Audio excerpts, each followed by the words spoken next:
எல்லாருக்குமே வணக்கம். எப்பயுமே நம்மளோட உறவுகள் எப்போவுமே கேட்பீங்க, எப்படி இருக்காங்க, அக்கா எப்படி இருக்காங்க, குழந்தை எப்படி இருக்குது, என்ன ஏது அப்டேட் சொல்லுங்கண்ணா. ஏன்னா உங்கள் வீடியோ பார்த்துட்டே இருக்கோம், அப்டேட் சொல்லுங்கள், பிள்ளைக்கு என்ன எப்படி இருக்குன்னு எப்போவுமே கேட்பீங்க. நேற்றுக்கு கூட ஆமாம், முந்தின நாள் கூட உங்களுக்காக ஒரு வீடியோ போட்டிருந்தேன், இப்படி தான் இருக்குது சிச்சுவேஷன் எல்லாமே அப்படின்னு. இப்போ கூட நான் எங்கே வந்திருக்கேன்னா ஹாஸ்பிட்டல் தான் வந்திருக்கேன்.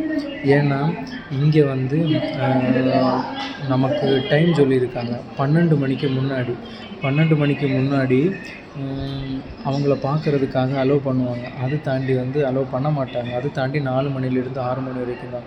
அந்த டைமில் ஹஸ்பண்ட் பிள்ளையோட அப்பாவும் பிள்ளையோட அம்மாவும் வந்து இங்கே வரலாம். அப்படி அலோவ் பண்ணியிருக்கிறதுனால அவங்கள பார்க்குறதுக்காண்டி தான் வந்தேன். வீட்டிலேருந்து சாப்பாடு இது எடுத்துகிட்டு இங்கே வந்திருந்தோம்.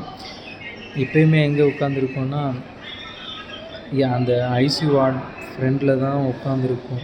கேட்டதுனால தான் இந்த வீடியோ நான் எடுத்திருந்தேன்.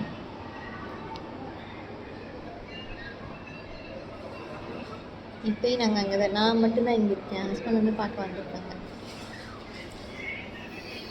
பக்கத்தில் தாங்க இருக்காங்க. ஏன்னா உங்களுக்கே தெரியும்ல, இப்படி இந்த மாதிரியான ஹாஸ்பிட்டல் விஷயத்தில் நம்ம கொஞ்சம் மனசு ஒரு இதாக இருக்கும்போது சொல்கிறதுக்கு ஒன்றும் இல்லை. காலையிலே வந்து டாக்டர்கிட்ட என்ன ஏதுன்னு கேட்டுட்டு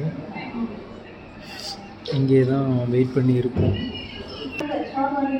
அப்படி காலையிலே பிள்ளைய பார்க்க வந்துட்டு நம்மளை வந்து பார்க்க அலோவ் பண்ண மாட்டாங்க.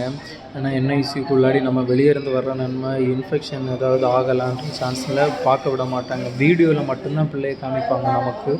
ஆனால் அம்மாவுக்கு எப்போ வேணாலும் போகலாம். அப்போது டாக்டர்கிட்ட வந்து பார்த்து என்ன ஏதுன்னு கேட்டுட்டு அதுக்கப்புறம் அப்படியே உட்காந்துருக்கோம். இனிமேல் தான் அவங்களுமே சாப்பிடணும். ஆமாம், பேபி வந்து அப்படி தான் இருக்காங்க, ஐசியூவில் இருக்காங்க. அதனால் நான் இங்கே வந்து மொத்தம் 15 நாள் ஆச்சு.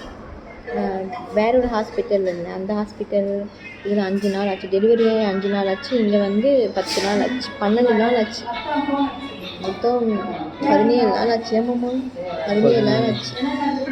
அதனால் பார்க்குற நீங்கள் வந்து ப்ளீஸ் என்னோடய பேபிக்காக வந்து சீக்கிரமாக பேபி ரெக்கவர் ஆகிடணும், சீக்கிரமாக நாங்கள் வீட்டுக்கு வரணும்னு சொல்லி பிரார்த்தனை பண்ணிக்கோங்க.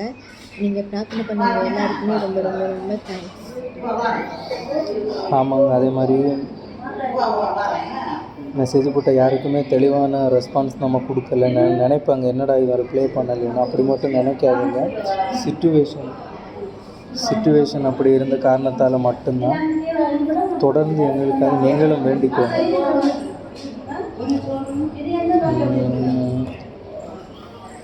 டாக்டர்கிட்டேருந்து இனிமே ஒரு நல்ல பதில் வரணும்னு எதிர்பார்க்குறோம். வேண்டுதல் எப்போயுமே வீண் போகாது, அதுக்கான பலன் இருக்குது.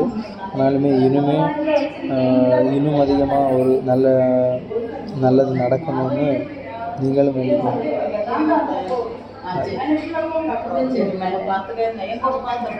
இதுதாங்க வார்டு. போதுமா? இதுதான் வார்டு. நம்ம அப்படி சப்போஸ் கூட இருக்கிறவங்களுமே இங்கே, ஏன்னா உள்ளே அலோவ் பண்ணாததுனால இங்கே தான் இருந்தாகணும். ஆமாம், சரி, ஓகே, ஒன்றுமே நினைக்காதீங்க. பாய்.